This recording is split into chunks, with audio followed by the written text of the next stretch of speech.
Fine. So now see, this is your E plane T. Okay. यहाँ पे देखो E plane T, ये एक पोर्ट है, ये एक पोर्ट है और ये एक पोर्ट है. So how many ports are there?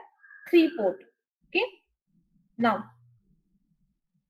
This is your attenuator. तो एटेन्यूएटर यहाँ से इनपुट होगा, यहाँ से आउटपुट हो जाएगा.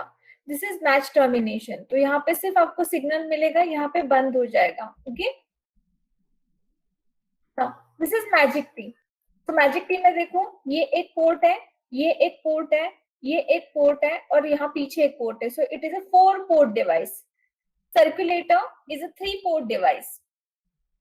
Directional coupler is a 4 port device. ये एक हो गया, ये दूसरा हो गया, ये तीसरा हो गया, ये चौथा हो गया. ओके.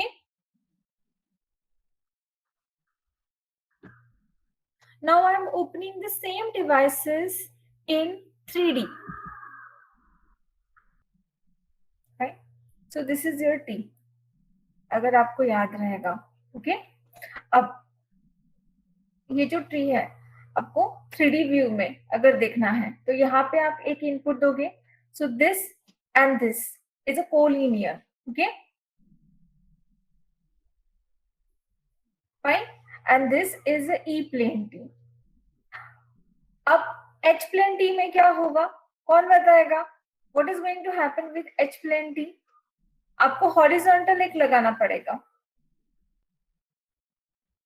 So ये क्या होगा आपका? अगर horizontal है, so it is a H plane T. और अगर vertical है, okay, so it is a E plane T. Okay. अब klystron power supply, klystron mount with tube, isolator. Standard isolator क्यों हो गया? To avoid the back reflection. Then attenuator.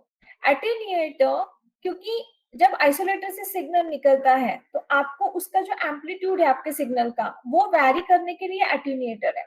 जैसे कि हम लोग, अगर आपको याद रहेगा कि आप क्या करते हो, अगर मुझे वोल्टेज चेंज करना है तो हमारे बाकी इसमें क्या होता है कि हम लोग वायर्स का, आप डिफरेंट वायर्स यूज करके वहां पे रजिस्टर डाल देते हो. जैसे अगर मुझे एक जगह पे करंट ड्रॉप करना है नॉर्मल सर्किट में, then I can use a resistor. Okay. But if in a microwave circuit I want to change resistance, then because it is a hollow device, एक ट्यूब है, उसका आप रेजिस्टेंस कैसे change करोगे, उसका एम्पलीट्यूड आप कैसे चेंज करोगे? So this is a standard variable attenuator is used. So attenuator क्या करता है कि एक डिवाइस है, वो आपका जो माइक्रोवेव का सिग्नल है उसको सप्रेस करता है. मतलब एक नॉब होता है, वो आप ऊपर कर सकते हो, नीचे कर सकते हो. जैसे आपने फिजिक्स में एक मीटर यूज किया था, calorie meter, same according attenuator है. Okay. Now next thing is that for this kit I want to check the frequency.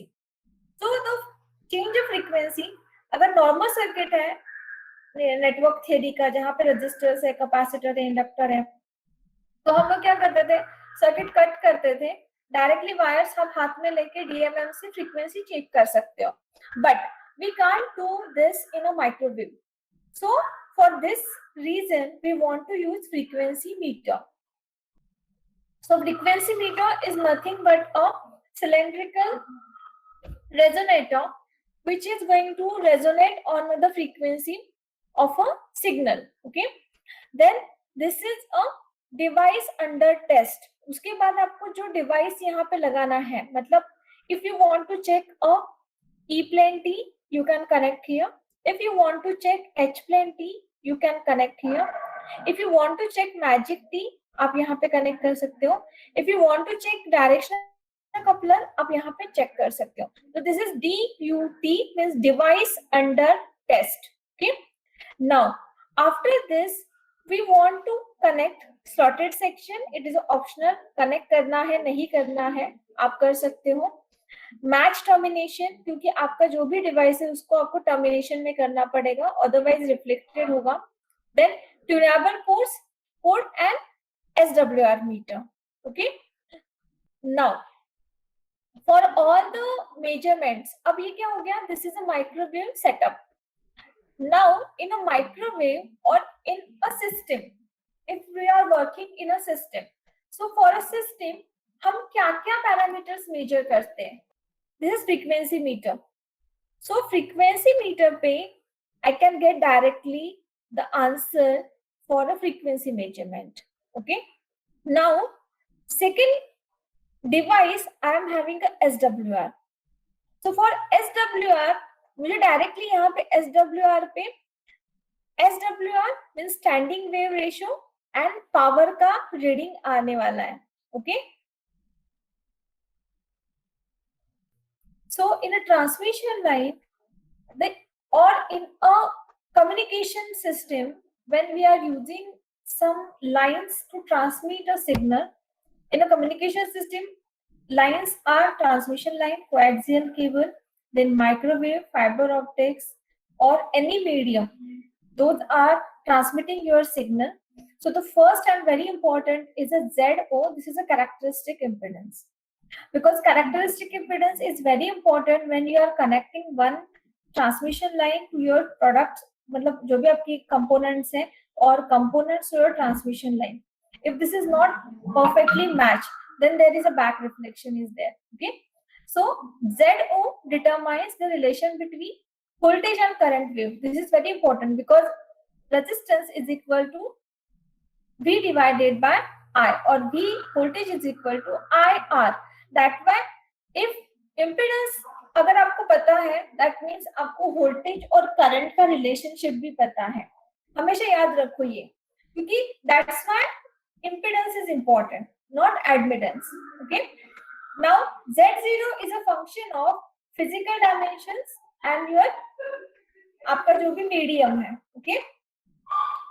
Important है, Z0 is usually 50 or 75 ohms. Note down this. Note down this. This is your MCQ question. That what is a impedance for a transmission line? So it is always 50 or 75.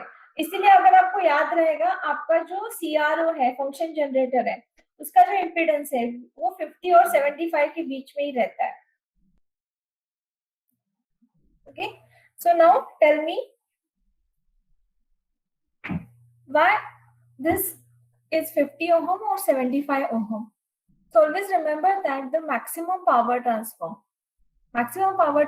is a different concept and impedance is a different concept. So when you are using coaxial cable, और आप जो BNC to BNC connector use करते हो, आपको अगर याद रहेगा आपके CRO में या आपके पावर सप्लाई के लिए हम लोग जो लैब में कनेक्टर्स यूज करते हैं, तो उसमें जो मटेरियल यूज हुआ है उसका जो मैक्सिमम पावर ट्रांसफर होता है, it is between 50 to 75 ohm. So these are the international standards जो ऑलरेडी सारे एक्सपेरिमेंट परफॉर्म हो चुके हैं, and according to that experimentation results ही हमें जो मैन्युफैक्चरिंग की केबल्स आते हैं वो अकॉर्डिंग टू दैट स्टैंडर्ड आता है. सो इट इज फॉर आपका जो पावर मतलब पावर वेस्टेज है वो कम करने के लिए ही वो स्टैंडर्ड्स है. ओके.